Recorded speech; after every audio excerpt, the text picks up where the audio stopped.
السلام علیکم ورحمۃ اللہ وبرکاتہ۔ اللہ سے دعا کرتے ہیں کہ آپ لوگ خیریت سے ہوں گے۔ مفتی طارق مسعود صاحب نے اپنی غلطی کی معافی مانگی اور جو بھی انہوں نے کہا تھا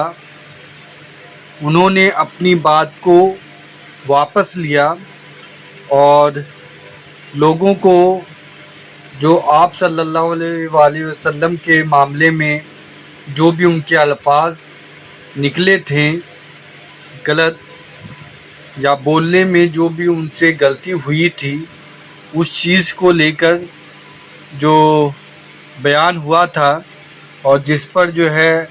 ساری چیزیں جو ہے معاملے سامنے آئی تھی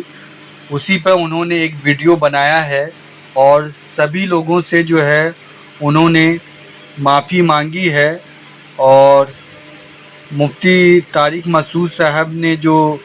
یہ بیان دیا ہے آپ اس ویڈیو میں دیکھیں اور یہ کیا معاملہ تھا اور کیوں ایسا ہوا وہ ساری چیزیں جو ہے آپ کو اس ویڈیو میں پتہ چل جائے گی۔ اور اللہ ہم سب کو آپ صلی اللہ علیہ وآلہ وسلم پر گستاخی کرنے سے بچا لے، کوئی بھی ایسی باتیں نہ بولے جس سے کہ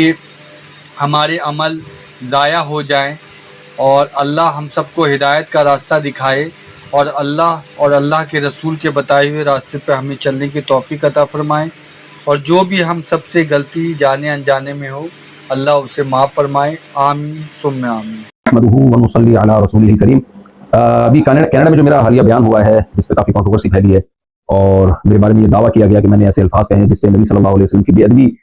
جھلکتی ہے یا اس میں گستاخی کا پہلو نکلتا ہے، یہ دعویٰ کیا گیا۔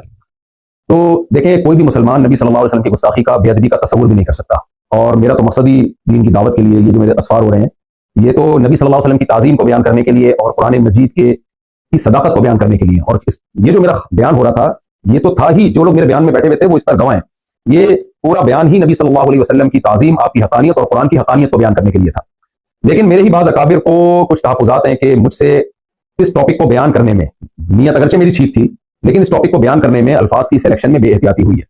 تو میں اپنے ان الفاظ سے رجوع کرتا ہوں، مجھ سے بے احتیاطی ہوئی ہے تو میں رجوع کرتا ہوں اپنے ان الفاظ سے۔ جن لوگوں کا یہ خیال ہے کہ میری وجہ سے ان کو تکلیف ہوئی ہے تو میں ان لوگوں سے معذرت بھی کرتا ہوں، اللہ تعالیٰ سے توبہ بھی کرتا ہوں،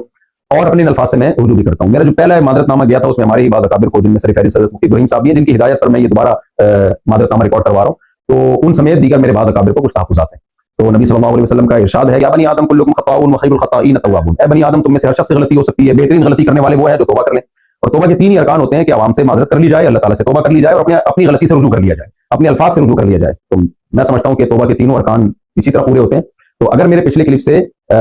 کسی کو اطمینان نہیں ہوا تھا تو میرا خیال ہے میرے اس کلپ کے بعد اب اطمینان ہو جانا چاہیے۔ اللہ تعالیٰ ہمارے دل میں نبی صلی اللہ علیہ وسلم کی عظمت کو قائم رکھے اور قرآن کی صداقت کو قائم رکھے، اور میں اپنے لیے بہت بڑی سعادت سمجھتا ہوں کہ نبی صلی اللہ علیہ وسلم کے ناموس پر اگر میری موت واقع ہو جائے۔ بہرحال الفاظ کے سلیکشن میں مجھ سے غلطی ہوئی ہے تو میں اس پہ دوبارہ صاف لفظوں میں معذرت کرتا ہوں، اللہ سے توبہ اور اپنے الفاظ سے رجوع۔ جزاکم اللہ احسن الجزاء وما علینا الا